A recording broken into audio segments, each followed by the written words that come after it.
Hi hello' खुलुमबाय लोगोफोर आंनि चेनेलाव नोंथांमोनखौ बरायबाय दिनै कलाइगाव अफिसनिफ्राय आरायाव लानाय हानजा सुरनाय जागोन CC2 नि बानजायनायावहाय आं बेयाव बाहागो लानो फैदों आरायाव लानाय हानजा सुरनायनि मेन कारनानो जाहैबाय जेनेखि आसाम सरकारा मुन्ड हारिनो ST होनो नागिरदों बेनि हेंथायै आरो लोगोसे सिटिजेनशिप एमेन्डमेन्ट बिलखौ पास खालामनो नागिरनायनि थाखाय जों कलाइगाव हालामाव टाउनावहाय जों बेरायगोन नोंथांमोना भिडिअखौ जोबजासिम नायबाय था दिनै हरखाबैहाय कलाइगाव दखना बर' फरायसा आफादनि मावख'लियाव CC2 नि बानजायनायाव मोनसे आरायाव लाना हानजा सुरनाय बेखौ दिनै जोङो मानि थाखाय हाबाफारि दैदेननांगो बेखौ दा उनावहाय जोंनि मानगोनां दैदेनगिरिफोराहाय बुंथिगोन दा बेनि सिगां आङो नोंथांमोनखौ दिनैनि बे हाबाफारियाव बाहागो लानायनि थाखाय आङो साबायखर बावबाय बेवहाय जोंजों लोगोसे बाहागो लानो दुलाराय बर' फरायसा आफाद जों लोगोसे CC2 कमिटिनि बानजायनाय ARSU NDFDP आरो ओनसोलनि ट्राइबेल संघ आफाद दा गासैनिसिमबो आङो साबायखर बावबाय बिथांखौ गांसे आर'नाइजों बरायनाय जाबाय বর্তমান কেন্দ্র রাজ্য সরকার যে বিজেপি সরকার এই সরকারে প্রকৃত যিসকল জনজাতি বা যিসকল জনজাতি ভাই আছো আমাৰ যে সা সুবিধা আমাৰ যে সা সম্পত্তি ৰক্ষণাবেক্ষণ আহে সকলোবোৰ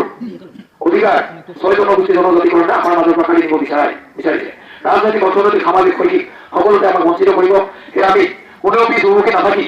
আমি সকলোৱে হাতে হাত ধৰি একেলগে আমি জনজাতি সমন্বয় সমিতি এই জোৰ চাইডমান হেৰি কৰিলে লৈ লওঁ মাইকটো বন্ধ কৰি দিব মাইকটো অলপ বন্ধ কৰি দিব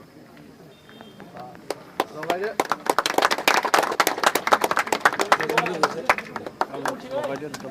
আৰু এটা লগাই CC2 জিন্দাবাদ জিন্দাবাদ জিন্দাবাদ CC2 জিন্দাবাদ জিন্দাবাদ জিন্দাবাদ CC2 জিন্দাবাদ জিন্দাবাদ জিন্দাবাদ জাতি ঢকি জনজাতি বিধায় বাতিল কৰিবই লাগিব বাতিল কৰক 6 জনগোষ্ঠী জনজাতিকৰণ বিৰোধিতা কৰিবই লাগিব কৰিবই লাগিব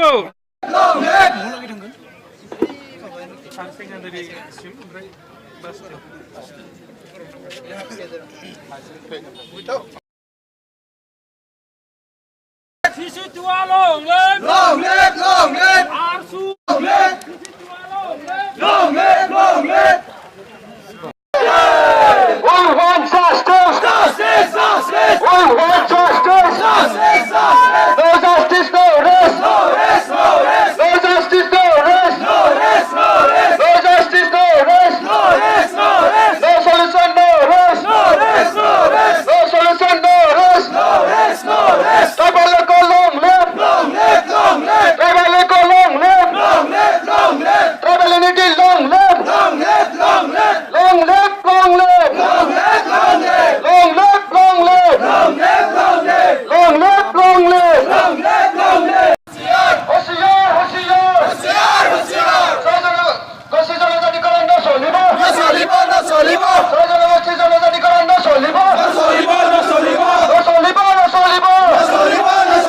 অসম চৰকাৰ হায় হায় অসম চৰকাৰ হায় হায় We want justice! We want justice! No justice, no rest!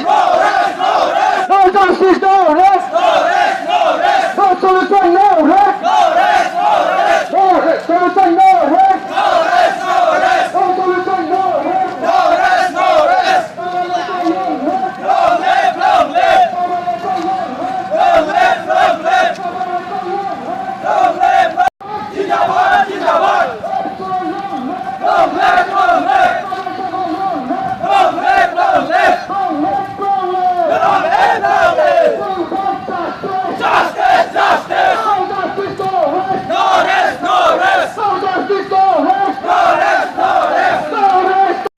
दिनै बे मोनाबिलि समनि गेजेरजों मोनसे मेसेज हरबावनो सानदों आथिखालाव बर'फोरनि जि राजखान्थियारि जेंना बेखौ लानानै दिनै बोस्रांजानायनि लामायाव सफैबाय आरो बे बोस्रांजानायनि बेलायावहाय बर'नि गेजेराव जाय सोमावसारारि आफादफोर दङ फारियै NDP प्रग्रेसिभ दुलाराय बर' फरायसा आफाद पिपल्स जयेन्ट एक्सन कमिटि आरो लोगोसेहाय बर' राजखान्थि आफाद UPPL दिनै गासैबो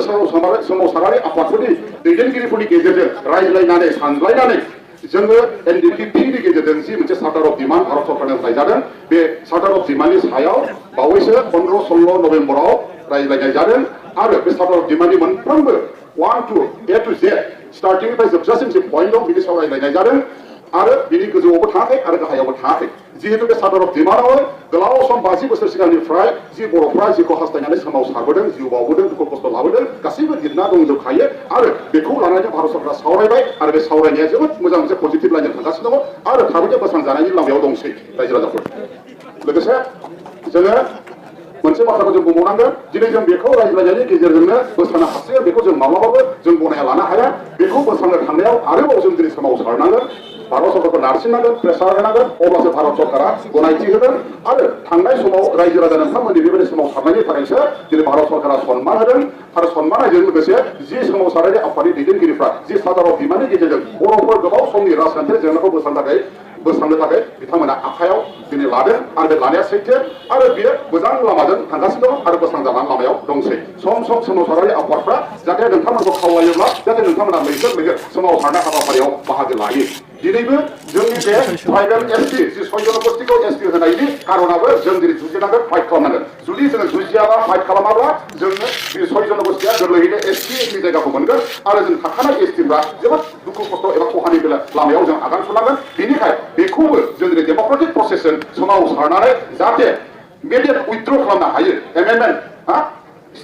एमेन्डमेन्ट बिल 2019 जाहाथे बेखौ जोङो थाबैनो इमिडियेट जों उइथड्र खालामफिननो हायो बिनि थाखाय जोङो फैगौ समावबो जेब्ला समा फैनो अब्लानो जों सोमावसारनाय हाबाफारिखौ जों दिनै लानांगोन बेवहाय रायजो राजाफ्रा मेंनाय बानाय जिरायनायनि बाथ्रा गैया जों भारतआ मोनसे गणतन्त्र देश जों डेम'क्रेटिक प्रसेसजों सोमावसारनायाव जेबो बाधा गैया आरो मोनसे जातिया सोमावसारनाय गैयाबा माब्लाबाबो थांना थानो हाया बेनिखायनो जोंनि गेजेराव सोमावसारनाया अराय सम थाबाय थानांगोन जेब्लासिम जोंनि जेंनाया फोजोबजाया अब्लासिम जों सोमावसारनाय हाबाफारिखौ जों लानांगोन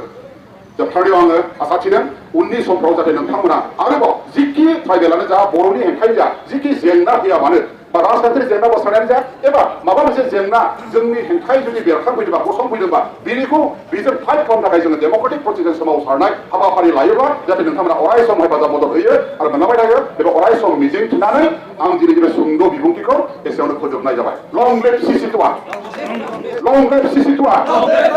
थेंक इउ फैयै जोङो जोबनायनि लामायाव रेलिया थ' आंजों लोगोसे दङ सेकेन्ड क्रिएटर्स हाय बिथांखौ लोगो मोननानै जोबोर गोजोननाय मोन्दों दिनैहाय आंबो बेखौ बे हुजुगावनो लोगो मोननानै जोबोद गोजोननाय मोन्दों जों लोगो माने मा होनो सिनायलायबाय थायोमोन नाथाय लोगो मोनलायनाय जायाखैमोन दिनै लोगो मोनलायबाय जोबोद मोजां जाबाय थ' दिनै आर'नाइ लानाय हान्जासिरनायाव बाहागो लानानै जोबोद गोजोननाय मोन्दों स' बेबायदि थाबायनो मोननानै सिसि दुवानि बानजायनायाव बे हाबाफारि लानायखौ जोबोद गोजोननाय मोन्दों